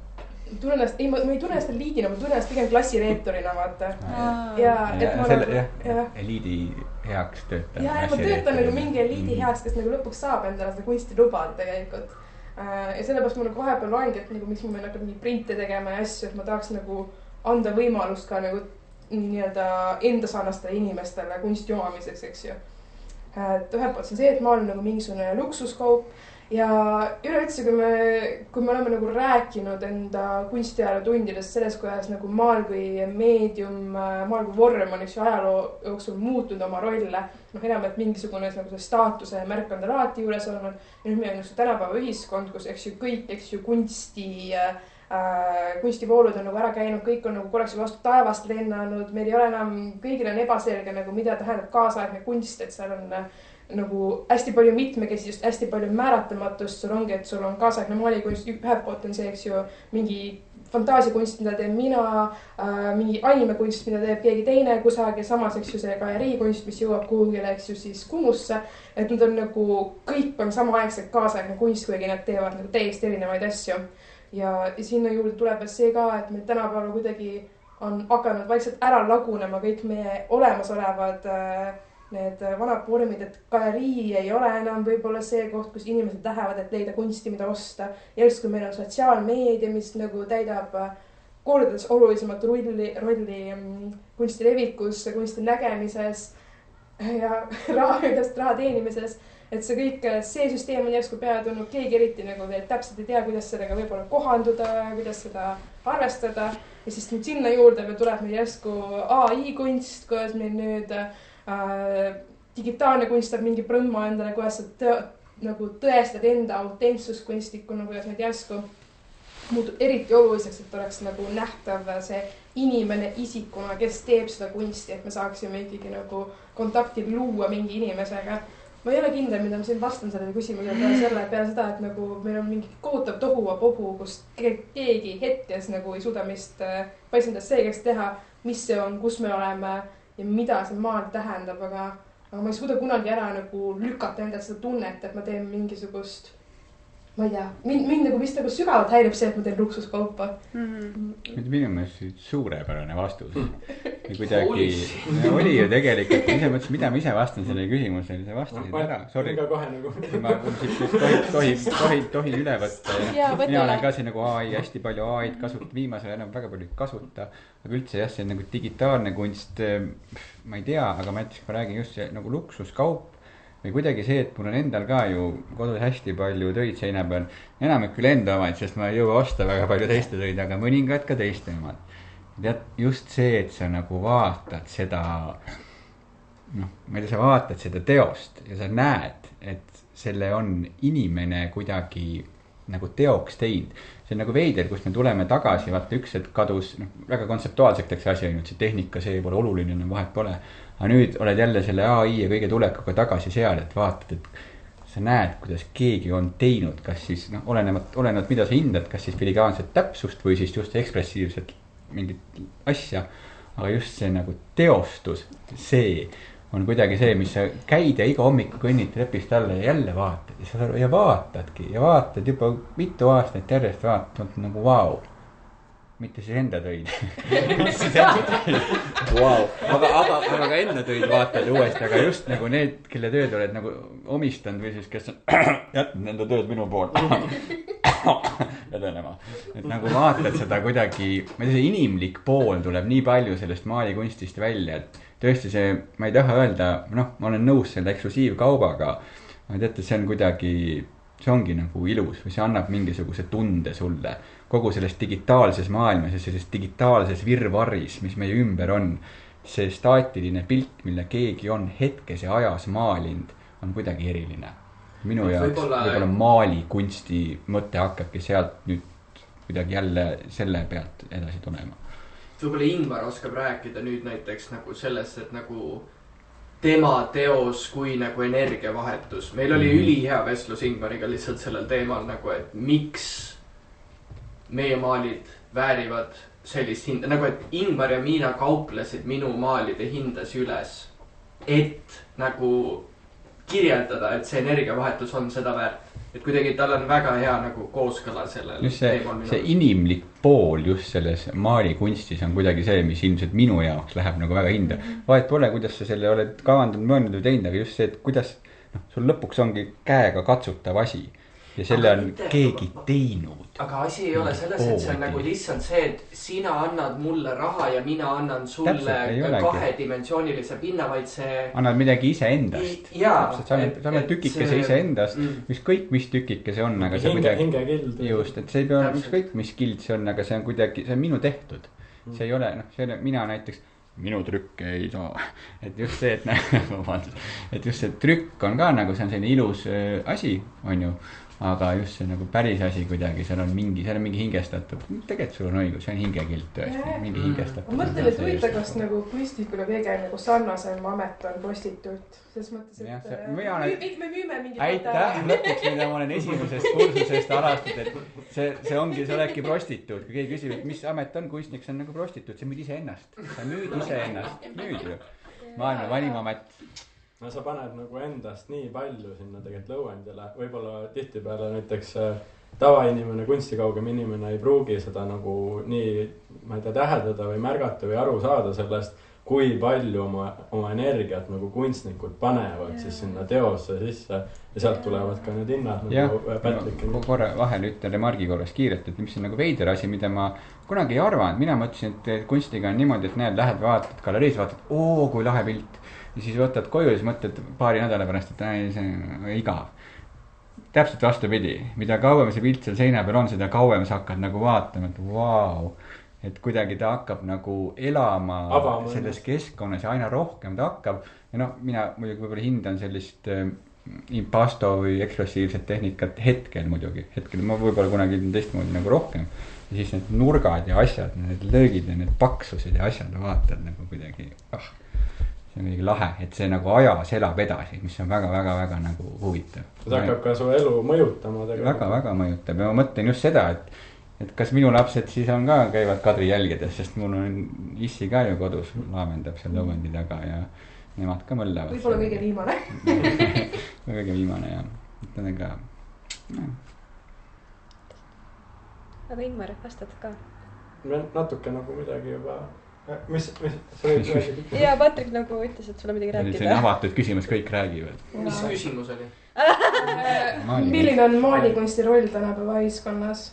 Ma tahtsin enne ka välja pakkuda, et see võiks olla nagu särgidisaini idee. Mis küsimus oli? no sest, et nagu see vaikselt hakkab nagu jooksvaks jooneks. kõigile on iga küsimusega särk seljas. minu meelest me nagu veits diskuteerisime selle sinu küsimuse ümber ka. Kadri andis lihtsalt nii nagu põhjaliku vastuse sellele kuidagi, et me sealt edasi arendasime enda vastuseid. Ma võin omalt poolt öelda, et see on nagu minu jaoks nagu, ma enne mainisin ka seda, aga see on nagu mingi uue maailma loomine ka ikkagi. See, et nagu sa näiteks fantaasiast võtad oma peast mingid nagu kujundid ja tood need ellu, siis nagu, et meil kõigil on nagu nii palju siin toimub kuskil kas mingi kollektiivses teaduses või alateaduses või siis me anname neile selle nagu visuaalse kujundi ja nagu mis see kõik nagu saab sealt nagu kuidagi, mis saab nagu ellu äratatud läbi selle, et nagu mis energiat need olendid kannavad või nagu kuidas nad meie elu mõjutavad või et nagu sellel kõigel on nagu nii palju rohkem nagu energeetiliselt ka nagu sees, ma arvan. Ma arvan jah, et nagu üks. See tuli kõik Kadri kurgus praegu. Vabandust, hiinakas. Damn, I'm hungry. Neile siin olen motika tüübi alla. Ja et nagu ongi, et häälpoolt on see nagu maalikunsti roll nagu meie ühiskonnas, teiselt poolt on see nagu maalikunsti roll nagu meie enda elus, mis on võib-olla nagu hoopis üks teine nagu loom ja nagu sellest, kui palju. Pigem vastasin vist sellele küsimusele. Ma isegi ei tea. Tegelikult vastasid kontakt nagu kontakti müümine või nagu see inimliku puudutuse müümine, mis tahes. Prostitutsioonist. See on küll seda aspekt. Aga jah, see, kuidas nagu maalikunst nagu kunstlik enda elus nagu ka täidab nagu mingit psüühilist igasugust toetavat, mentaalset, analüüsivat rolli, see on ka juba nagu üks omaette küsimus. Aga näiteks see paneb ka mõtlema inimesi, mõtlema ja tundma ja kuidagi nagu asju uute külgede pealt vaatama, et inimene, kes on oma mingis sellises tavarütmis ja nagu ei mõtle ja kuidagi ei aruta nii palju nende teemade üle, siis see kunst nagu avab ka sellist dialoogi, et kuidagi nagu pöörata mingitele uutele aspektidele, külgedele elus nagu tähelepanu ja siis nagu arutada nendel teemadel, mis sinna nagu pilti on siis toodud, et see, et hästi hea nagu selline nagu dialoogi avamise nagu kuidagi roll ka, ma arvan. Aga Säde, kas sa tahad ka midagi täiendada selle maalikunsti roll ühiskonnas osas? Jaa, ma võin välja tuua just nendega ühiskonna osas, et kui meid kindlasti kuulab ka mõni, ütleme, kunstivõõrav inimene, eks ju, kes võib-olla ise ei tegutse ise kunstivaldkonnas, siis no üks asi, millele mõelda on see, et kui sa oled välismaale reisile, mida sa külastad? Sa külastad muuseume, sa külastad kohalikku katedraali või mingisugust uduveenet kirikut, kus on kindlasti mingid maalingud ja vitraažid, eks ju. Kui sa oled natuke peenem inimene ja siis see kõik on mõnes kohalikus galeriis ära. Et maalikunst ja kunstil üldiselt on osa meie kultuurist. Ja me juba inimlikus mainisime seda, me äkki uuesti sisse tooma, eks ju. Aga kõik, mis sinu ümber on kuskilt põhjusega tulnud. Ka maist toodetud värgid, eks ju, ma ei tea, Jyski maalid näiteks. Et jah, need ei ole võib-olla Jyski peldiku maalid ka. Et kuigi jah, need vist ei ole nagu otse kunstniku sulest, eks ju, aga need on kuidagi inspireeritud või genereeritud, eks ju, päris nagu kunstniku teostest, eks ju, või kokku pandud ja et kõik tuleb kusagilt. Ja arhitektuur, mööbel, riided, mis sul seljas on, mis siis need H&M-ist on ka H&M-i nii-öelda disainerid said kuskilt inspiratsiooni, eks ju, kuskilt kõrgemalt. Et sa eksisteerid mingisuguses kontekstis, mis sai juba algus enne sind ja samamoodi ka maalikunstis, eks ju. Et sellel on, mina usun, et sellel on roll ühiskonnas. Aga ma olen nagu jõudnud hetkel sellisesse punkti, et kuna mu lõputöö ka natuke puudutab neid teemasid, siis hetkel ma võtan seda väga rahulikult ja mingisugust nagu ülimat sulatõde mina hetkel nagu ei otsi. Aga ma tõesti usun, et roll on, et peale selle, et eks ju selle kultuurilisele rollile, vaata mul mõte jooksis natuke kinni, ma proovin tagasi jõuda selleni. Peab natuke välja lõigata pärast, vaata. Ei lõika midagi välja. Going raw. Sul on väga hea nagu mõttekäik. Ja oota, ma kadus praegu mul juhe ütles ka kokku, oota. Kõik on chill. Mul on mingi mõte, aga see kadus ka ära. Et oota, ühiskondlik roll ja ma rääkisin praegu, et sa rääkisid kultuuriline roll on, mis tõesti on. ja ütlesid tagasi, aitäh sulle. Nii, mis ma veel tahtsin välja tuua kindlasti, nagu alguses me hästi nagu õrnalt ka mainisime, minu arust on ka sükene kunstnikul ja ka maalikunstnikul on võimalus olla sükene mõnus ühiskonna kõverpeegel. Et kindlasti on ka ühiskonna kriitika, ka kunstniku maailma kriitika, eks ju, et kunstnikul on vabadus, näiteks ka meie riigis eriti suur vabadus, eks ju, ka seda kriitikat väljendada, et sükene ühiskonnale kõverpeegel olemine, minu arust on maalikunstil kindlasti roll olemas selles keskkonnas. Ja no siinkohal ka, eks ajalooliselt kunagi eksisteeris sükene maaliliik nagu historisistlik maal või nagu ajalooline maal, mis on nagu ära kadunud, mis on väga huvitav, sest mõnes mõttes see ongi nagu muutunudki sükene ühiskonna kriitiliseks maaliks edasi, eks ju. Võib-olla päris ära kadunud. Läheb aega, et selleks tuleks jälle see historisistlik maal. Et see oli natuke nagu jah, teise nagu mõttega tehtud kunagi, aga jah. Siis kindlasti ka see, mida me oleme hästi palju maininud, on juba, eks ju, see nagu hingele maalimine ja ütleme, et jälle see nagu hea tegevuslik, eks ju, maal, et mina ütleks, et on inimesi, kes tõesti otsivad sellist, kes ei ole ise kunstiga võib-olla ei tegele ka, kes otsivadki mingisugust äratundmist või sükest sügavat nagu puudutust või ühendumist, eks ju, et ma olen nähtud, eks ju, et ma käisin seal kunsti, see peale maalikunst on olema, aga üldse kunst üldiselt, eks ju, et need rolle on päris mitmeid, mina usun, et need rollid on olemas, mina usun seda, et nad on olulised rollid, et see on meiega nagu see nagu selle liigiga siis nagu kaasa antud see roll, et just. Ja ma arvan, et kunst on üleüldse üks asi, mille nagu kohalolu sa ei märkaks, aga meile puudumist kindlasti märkaks. Sa ei kannata. Sa ei kannataks. Just täpselt. Jah. Nii, me oleme, esiteks, meil tuli lõpuks kaadrisse ka Patrick, et te rääksite, kes me istus seal nurgaga arvutis, aga et nüüd on meie sponsorminutid, kus me oleme ülevaate kõikidest näitustest, kus hetkel peaaegu kõigis näitust, kus multinektar hetkel on vaadatav, nähtav ja alustame sädest, mis teil on? Et just, kui me seda salvestame, siis 2 päeva tagasi me panime üles sükese näitus nagu Püha paik. Seal on ka siis peale minuga multinektari liige Miina Vilo. See on siis 6-osaline naiskunstnike nagu näitus. Seal on veel 2 Palase vilistast ja 2 väga toredat kunstnikku veel. Et olemegi Miina, Maarja, Neiu Maarja kunstniku nimega Miia Melani Saar. Siis on Tumena kunstniku nimega ja siis on Mariann Rebane. Ja me tegime koos näituse Pühapaik, mis on siis praegu nähtav Hiiumaal.